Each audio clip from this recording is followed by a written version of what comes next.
오늘의 주요 뉴스입니다.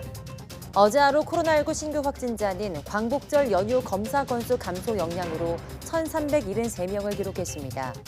김부겸 총리는 휴가를 다녀온 국민은 증상 유무에 상관없이 꼭 진단검사를 받아달라고 당부했습니다.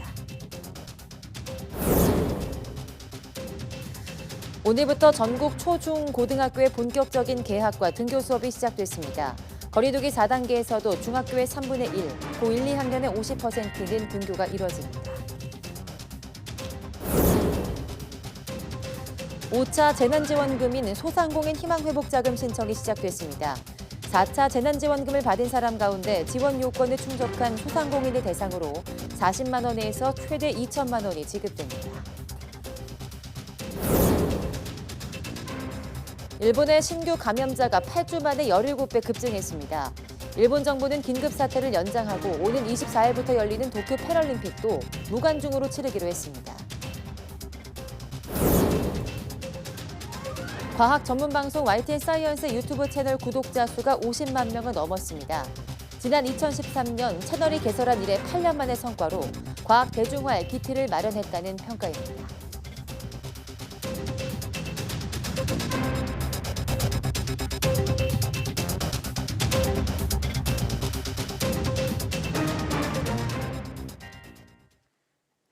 네, 여러분 안녕하십니까? 8월 17일 사이언스 투데이입니다.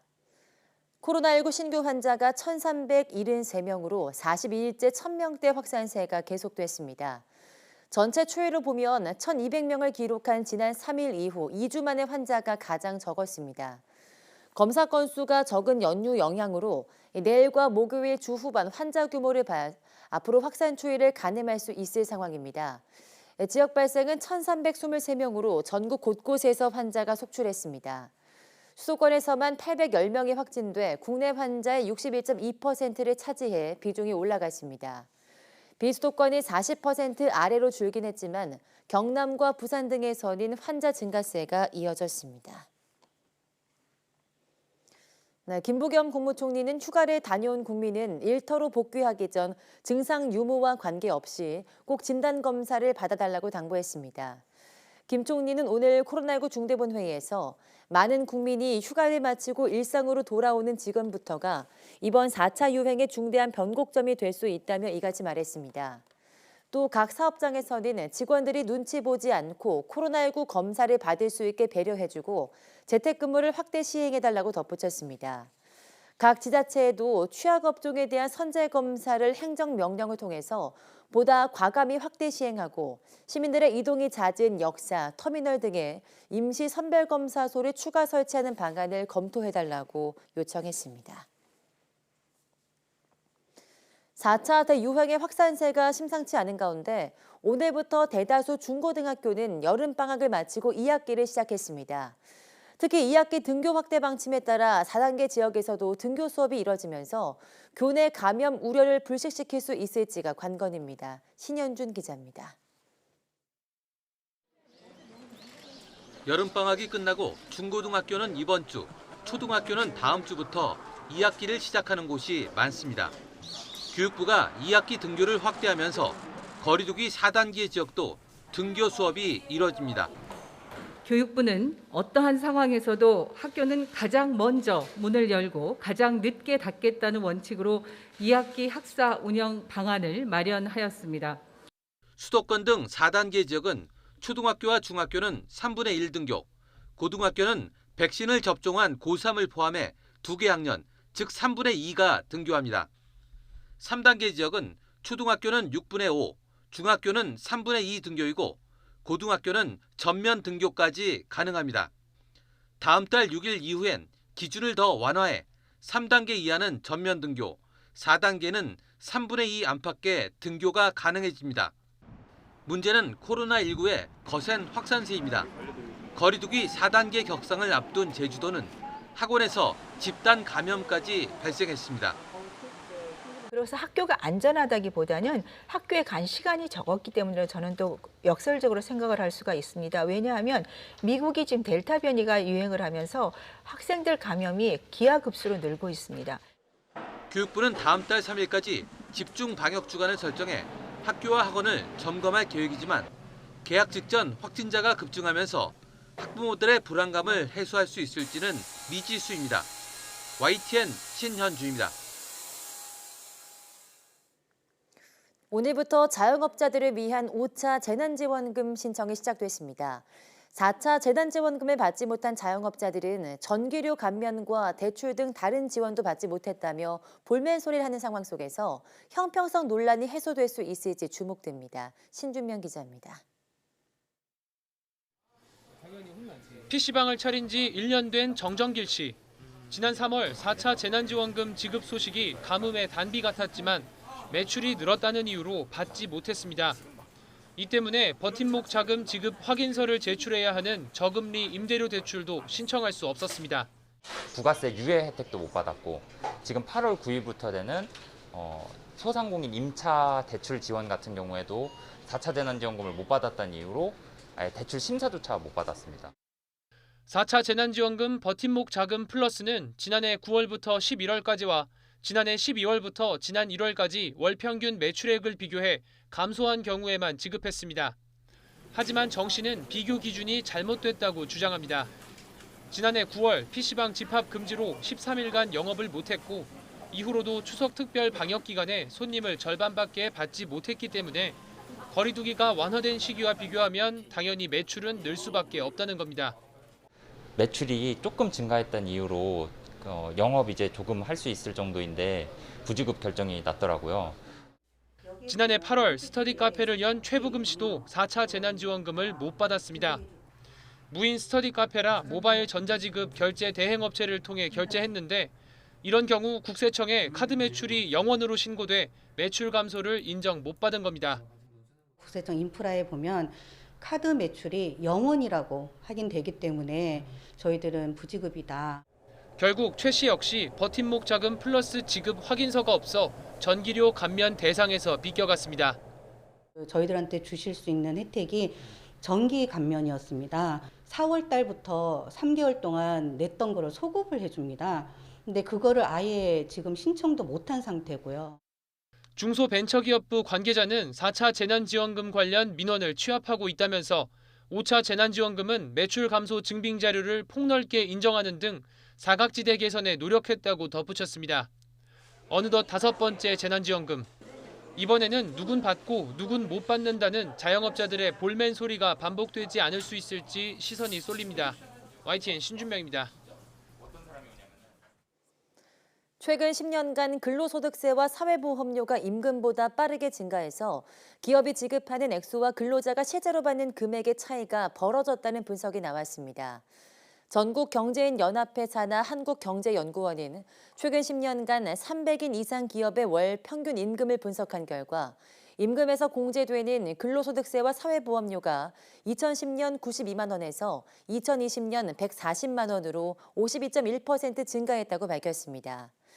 이는 기업 지급액과 근로자 실수령액 간 격차가 확대된 것으로 임금 증가 속도보다 사회보험료와 근로소득세 부담이 빠르게 증가하고 있기 때문인 것으로 분석됐습니다. 네, 월성 원전 1호기 경제성 평가 조작 의혹과 관련해서 시민단체가 정재훈 한국수력원자력 사장 등을 업무상 배임 혐의로 고발한 사건이 서울중앙지검에서 18개월 만에 대전지검으로 넘어간 것으로 파악됐습니다. 서울중앙지검은 월성 1호기 배임 사건을 비롯한 관련 고발 사건 여러 건을 지난 3일 대전지검으로 이송했다고 밝혔습니다. 앞서 지난해 1월 탈원전 반대 시민단체는 한수원이 자발적으로 월성 1호기를 조기 폐쇄해 정부가 손실보상금을 지급하지 않아도 되는 배임 행위를 저질렀다면서 검찰에 고발장을 제출하는 등 유사한 고발이 이어졌습니다. 이와 관련해서 서울중앙지검 형사 5부는 고발장 접수 9개월 만인 지난해 10월 첫 고발인 조사를 한 것으로 파악됐습니다. 네, 할인 결제 모바일 플랫폼 머지포인트의 서비스 축소로 혼란이 이어지면서 금융당국의 책임론도 커지는 가운데 금융감독원이 유사 사태를 막기 위한 실태 조사를 예고했습니다. 금감원은 관계기관과 협조해서 이용자의 피해를 최소화하겠다는 방침을 강조했습니다. 또 유사 사태가 재발하지 않도록 선불업체에 해당하는 영업을 하는 사례를 파악해서 점검할 것이라고 예고했습니다. 하지만 이미 이용자와 자영업자의 피해가 발생한 뒤인데 다 피해 최소화 방법이 발표되지 않아 피해자들의 비판이 거세지고 있습니다. 네, 과학 전문 방송 YTN 사이언스의 유튜브 채널 구독자 수가 50만 명을 돌파했습니다. 과학 전문 채널로서 과학 대중화를 앞당길 수 있는 기틀을 마련했다는 평가입니다. 최소라 기자입니다. 원자폭탄 10,000배에 달하는 위력을 가진 슈퍼태풍을 다룬 다큐멘터리입니다. 슈퍼태풍이 생겨나 힘을 키우고 소멸하기까지의 과정을 알기 쉽게 소개했습니다. 시간이 지날수록 조회수가 역주행하면서 유튜브 개시 10개월 만에 100만을 훌쩍 넘겼습니다. 기후변화가 날로 심각해지면서 태풍과 홍수 같은 자연재해 발생 빈도가 증가하고 자연재해에 대해 막연하게 불안감을 갖는 사람들이 슈퍼태풍과 같은 자연재해 콘텐츠에 관심을 갖지 않나 생각합니다. 전 세계 핵융합 에너지 패권을 잡기 위한 한국형 인공태양 프로젝트에도 수많은 시청자가 몰렸습니다. 자랑스럽다는 반응은 물론 과학자들에 대한 응원 댓글이 수백 개 달렸습니다. 국내 유일의 과학 전문 방송 YTN 사이언스의 유튜브 채널이 구독자 50만 명을 돌파했습니다. 2013년 채널이 처음 개설된 뒤 8년 만의 성과입니다. 지난해 초를 기점으로 구독자가 크게 증가했는데 코로나19에 관한 정확한 정보 전달이 큰 역할을 했습니다. 전체 구독자를 보면 10명 가운데 6명꼴로 45세 이상 중장년층이고 남성 시청자 비중이 큽니다. 동일 카테고리 내 다른 채널과 비교하더라도 상대적으로 높은 성장률이라고 말씀드릴 수 있습니다. 과거 단순 영상 저장 형태의 콘텐츠를 넘어 유튜브 시청자들을 위하여 제작 편집된 콘텐츠들이 더욱 시청자들에게 쉽게 발견되며 꾸준한 성장을 이어가고 있다고 생각됩니다. 과학 뉴스를 전문으로 전달하는 사이언스 투데이도 YTN 사이언스에서 분리된 지 2년여 만에 구독자 32,000명을 넘었습니다. YTN 사이언스 최소라입니다. 삼성전자 신제품 갤럭시 Z 폴드 3와 갤럭시 Z 플립 3가 오늘부터 23일까지 사전 예약에 들어갔습니다. 사전 예약 고객은 공식 출시 사흘 전인 24일부터 제품을 받고 개통할 수 있습니다. 갤럭시 Z 폴드 3는 7.6인치의 대형 화면에 폴더블 폰 최초로 S펜을 지원하며 가격은 256GB 모델이 199만 8,700원입니다.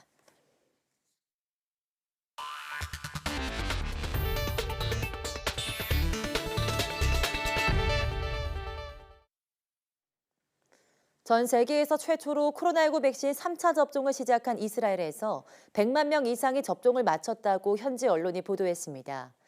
이스라엘 총리실과 보건부는 성명을 통해서 부스터샷 개시 2주를 넘기면서 접종자가 100만 명을 넘어섰다고 밝혔습니다. 이는 백신 2회차 접종 후 5개월이 지난 50세 이상 접종자 대상자 190만여 명의 절반이 넘는 수치입니다.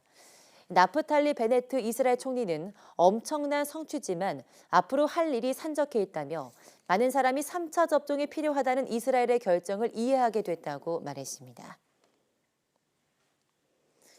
미국 제약사 화이자가 현지 시간 16일 미 보건당국에 코로나19 백신 부스터샷에 대한 초기 임상시험 데이터를 제출했다고 로이터 통신이 보도했습니다.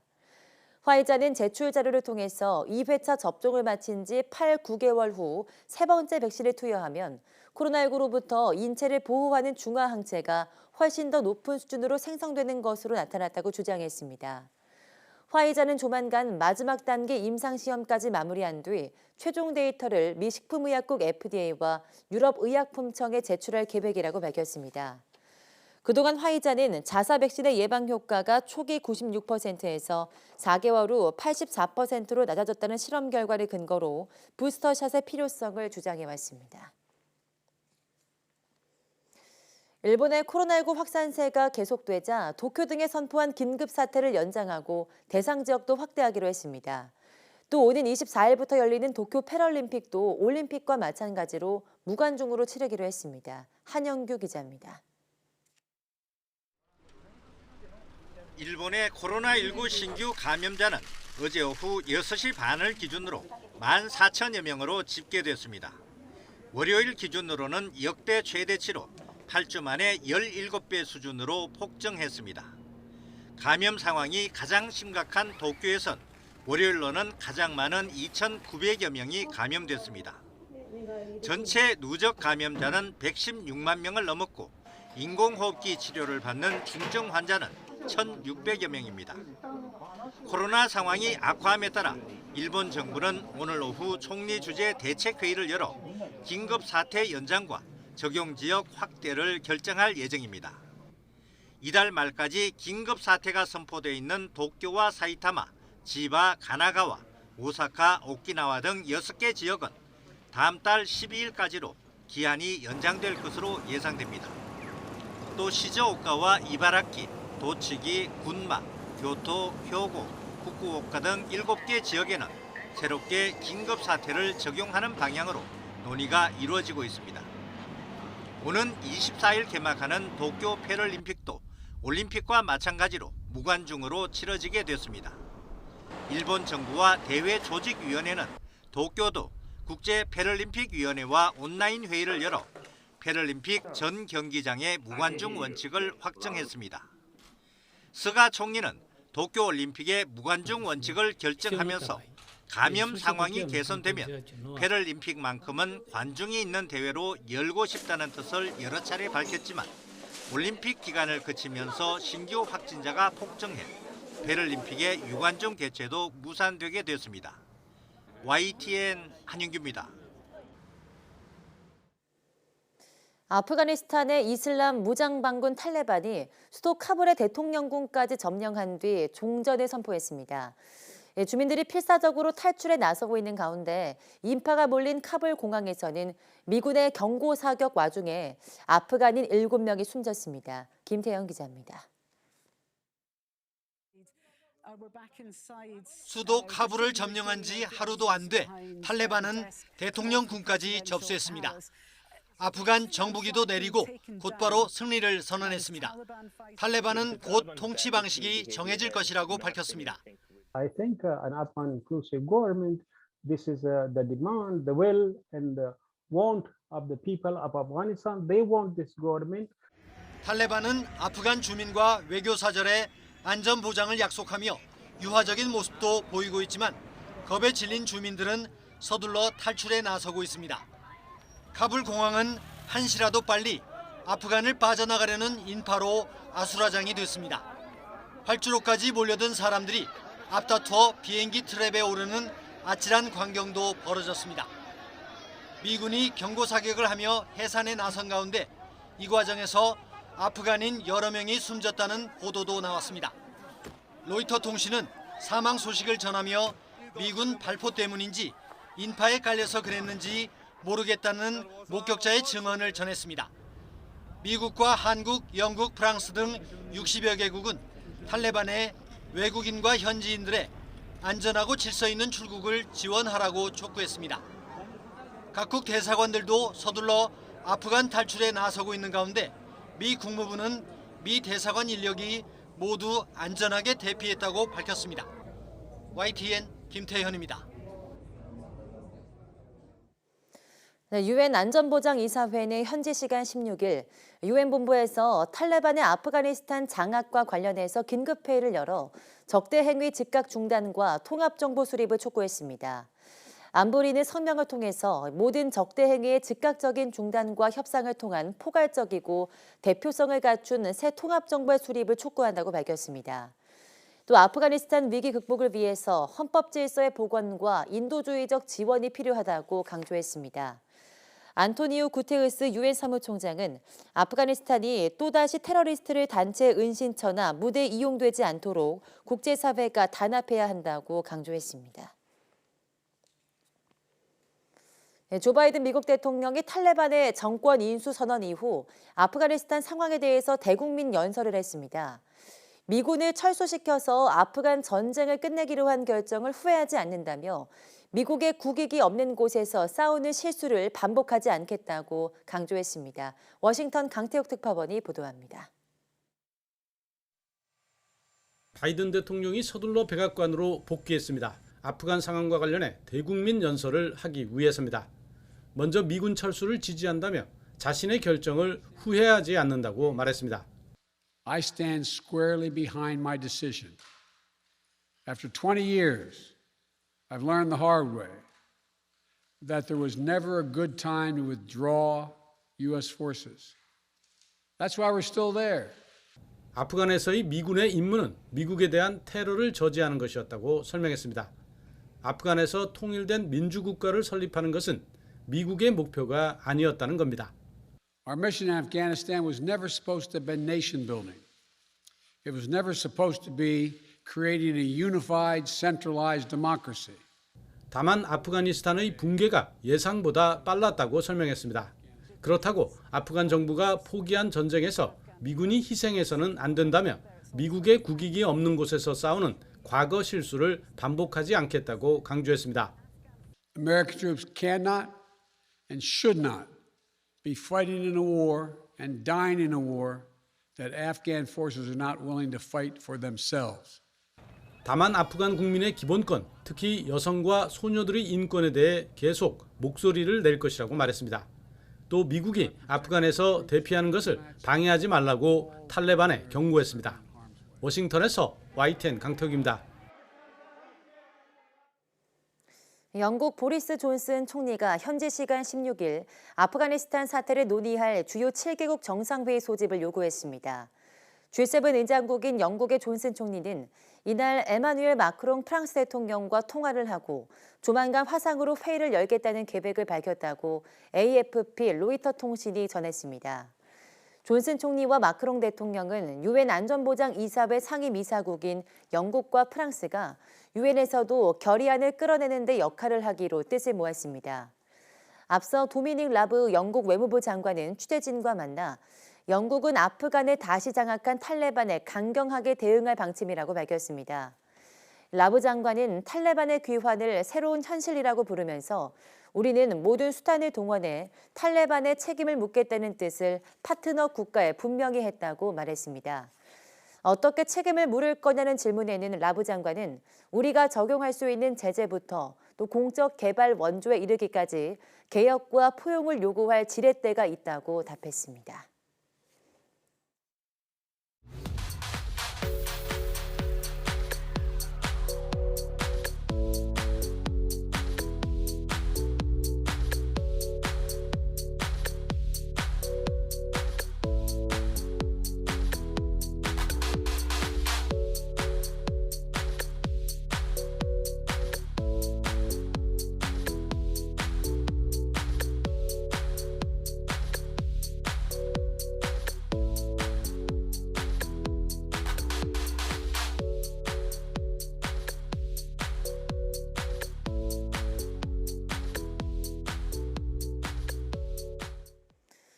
네, 사흘간의 연휴가 끝나고 일상으로 돌아온 첫날입니다. 마스크를 쓴 모습도 또 늦은 밤 텅 빈 거리의 모습도 달라진 건 없지만 마음만은 재충전 되셨기를 바랍니다. 뉴스 마치겠습니다. 함께해 주신 여러분 고맙습니다.